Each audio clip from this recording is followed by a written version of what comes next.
Everyone, this is Steven. I have been absent for quite a long time since my last video due to some health problems, but I am back now and I will try and show you some of the DC Direct stuff I got in a trade with a good friend of mine, Tom, who is a collector as well. By the way, thanks Tom for trading these with me. Let's get on with the show then. That's why we are here, to look at some toys. What you're gonna have a look at here is the early DC Direct action figures, mostly of the Justice Society of America, which was a kind of a Justice League before the Justice League, and it had completely different kinds of heroes involved. And we are talking about the period between two World Wars and roughly a bit after World War II, prior to Justice League being created. So most of these figures date back to the very beginnings of the DC Direct, which is a company under DC Comics that was supposed to specialize in action figures and collectibles that have to do with the DC characters. So roughly around 1999, 2000, they started with some initial figures that had some articulation, but partially they were static as well, so the articulation was rather limited. Of course, this company, as some of you probably know, later on became DC Collectibles. They just practically changed their name. But they're still putting out collector figures of vintage Justice League and Justice Society and their enemies, and of course anything new from DC in the sense of the 52 comics and such. Anyway, let's have a look at some of these then. What we have here as a first figure is Ares, the god of war in Greek mythology. He came with his weapons, but I just keep them in a Ziploc so I don't lose them. This is his classic look.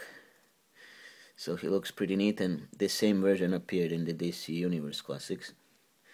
So he looks pretty good. Articulation is a bit limited, but he can move his arms, and roughly that's about it from what I noticed, not much else, and maybe the head a little bit. The helmet is not removable. By the way, he's the enemy of Wonder Woman, in case you guys are wondering.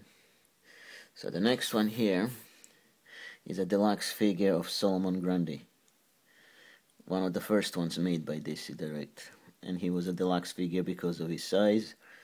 He does have some articulation. He can move legs a bit. The arms can move up and down. The head cannot move at the neck though. It seems to be just static. He came with this enormous torch club as a weapon.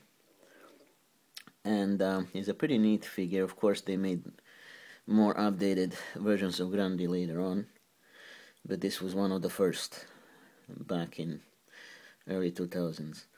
So I still like the figure because I never had a Solomon Grundy, so he's pretty much the kind of character that reminds you of Hulk because of his big size, and therefore he was the enemy of Justice League and the Justice Society of America. Another rather large figure in this bunch is Demon Etrigan. He is a superhero, believe it or not, kind of along the lines of Ghost Rider from Marvel. He has his alter ego, and he does fight any bad guys, especially those from hell. He looks, and he is practically a demon of a sort, but on the side of the good. So he's able to deal with powerful enemies such as wizards, witches and such, and put them down. He also has rather limited articulation. He can bend in the knees, move the legs a bit, and arms left and right. Again, the head is static. He's looking to the side, but he can stand properly, so that's not an issue. So that will be the three oversized figure, well, relatively oversized, except for Ares. He's more of a regular size. Anyway, some of the other figures would be Impulse, and this is practically a member of the Teen Titans. He will become the new Kid Flash later on, and his costume will change. But this is his first initial costume while he was still in training. And the mentor that was given to him to help him through that transition is Max Mercury, which is this old fellow right here. I wasn't familiar with the character until I did a bit of investigating. He seems to be one of the early speedsters, kind of like Jay Garrick. And him and Jay Garrick, I guess, are the eldest in the Flash family. Except Max Mercury here, I wasn't quite familiar with him until recently. But he is a good guy. He had different aliases over the years and he always fought for the good side. Then next we have Wildcat. Wildcat is a member of the Justice Society of America. He was made into a few more figures as the years went by. The one that I do specifically remember was from the DC Universe Classics, and he was rather difficult to find in that storyline. And then, next to him here, we have Dr. Fate with a removable shiny helmet, and he does come with another helmet that's also shiny, and it's kind of sculpted only up to cover the eyes, so not below the eyes. So they can be interchanged. He does have some progressively better articulation than some of the other characters. And he looks pretty nifty because of the shiny parts on him. And the very nice color scheme of yellow, gold and blue. Then next to him is another old character from the time of the Justice Society, but I believe she is actually a member of the Freedom Fighters. Now Freedom Fighters is another affiliation of superheroes dating way back to World War II and prior to World War II era, and her name is Phantom Lady. She has different abilities and powers in the sense of being able to become invisible, use her charms against male foes and stuff like that. So she has a long history in comics as well. And the leader of the Freedom Fighters is Uncle Sam, which is practically an elderly man who is dressed up in particular getup that resembles a US flag, and he's more about him later because he is in this group of figures. But anyway, this is one of his members of his Freedom Fighters. She did show up in one episode of Batman Brave and the Bold. The episode was called Cry of the Freedom Fighters or something along those lines. So Batman joins forces with them to stop some of the bad guys. So let's go to the next row here. Here we have a member of the Teen Titans, Raven. This is one of the early figures or attempts at making her. She's very static. She's more or less like a statue, but she can move her arms up and down, and she comes with this nifty flaming stand. And she can be removed from the stand, but then she might have a difficulty standing on her own, so it's better to always just put her on the stand. So this is her classic look. And then we have Dr. Midnight, a member of the Justice Society of America. And he's a very prominent member. He showed up in DC Universe Classics as well, and there was an updated version of him in the DC Direct later on in the years. He does hold a small owl on his right arm, and that arm is interchangeable because you can just pin an actual arm that looks more like regular arm curled in a fist without an owl. Another member of Justice Society next to him is the Hourman, I believe his name is, or Sandman. I always mix the two characters.